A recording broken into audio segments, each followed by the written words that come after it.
Hello and welcome to week 5 at Little Ways Kitchen.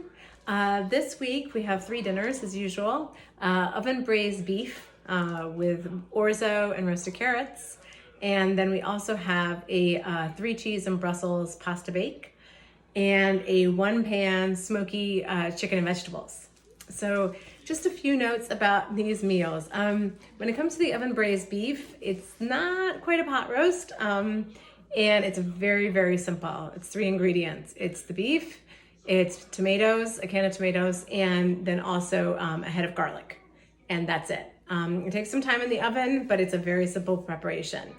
My kids are a little weird about chunks of tomatoes. And so in fairness, I will say that I actually process the tomatoes. And so there's no like chunks in there. But I was surprised at how willingly people ate this meal. Orzo is what I'd recommend with it, but I actually probably might even do egg noodles, and then roasted carrots make a really good side dish in terms of vegetable category. If your kids hate tomatoes of any kind, then I wouldn't do it. But otherwise, it's a very simple and low risk meal if you want to try that out.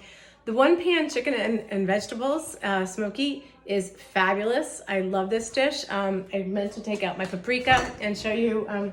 It does require that you have some smoked paprika, which you can get at most grocery stores. You can also actually get it at Home Goods, which is where I tend to get mine. It's Spanish. You want to see, it will say sweet on it, although you can also use hot, but that's going to be a good bit spicier. So you want to make sure that you're up for that if that's what you choose. But it absolutely makes the dish. You need to have the paprika. Some kind of skin on chicken, potatoes, and cauliflower. The other things well, there's olive oil, but the other things are kind of extras as far as I'm concerned. They are part of the original recipe and I kept them in there, but I did not put them in the shopping list because I don't think you have to have them.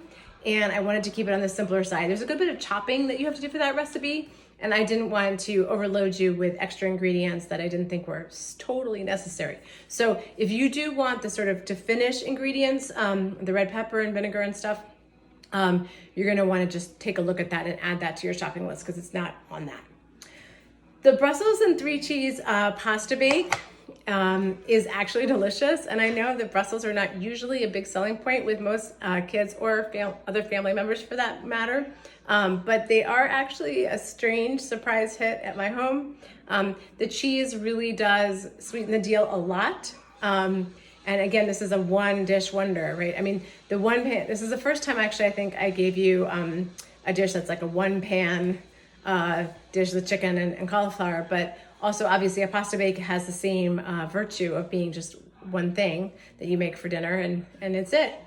But it is really worth a shot. The Brussels sprouts are shredded. I do them at this point in my food processor because when I do it even with a mandoline or something that like really does things very fine, it takes forever and I get annoyed since I'm doubling the dish. So you do what works for you, but that's my personal recommendation.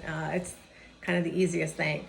And then I have a breakfast, brunch, lunch dish, an asparagus and shallot frittata. If you're not a big shallot person, I have them around all the time.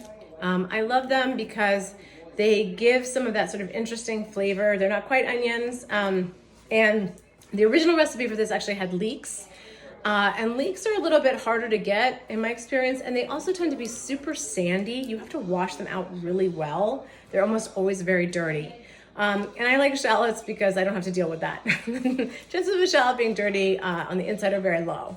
And so it's a pretty simple thing. And what was really game changing for me about this frittata recipe was it was the first time, I guess light bulb, whatever, that I realized I could just cook a whole frittata in the pan and not flip it, right? Having to flip a frittata is not impossible, but it is a sort of an acquired art. And this made me realize, oh wait, I don't even have to deal with that. And if you're making something for company and you're not sure it's gonna slide out right or whatever, it's easier to have something where that's not an issue. And even though I don't usually do eggs in cast iron, it works fine with this. You can also use leeks. You could play with this in a number of different ways. This is kind of a template in a lot of categories, but I do like it a lot with the asparagus. And if you don't like feta, or if you want to do some other kind of cheese, that also works as well. The feta isn't even strictly necessary. I often use a little bit less than it costs for. Anyway, I hope you enjoy your menus this week, and I look forward to seeing you again very soon. Take care.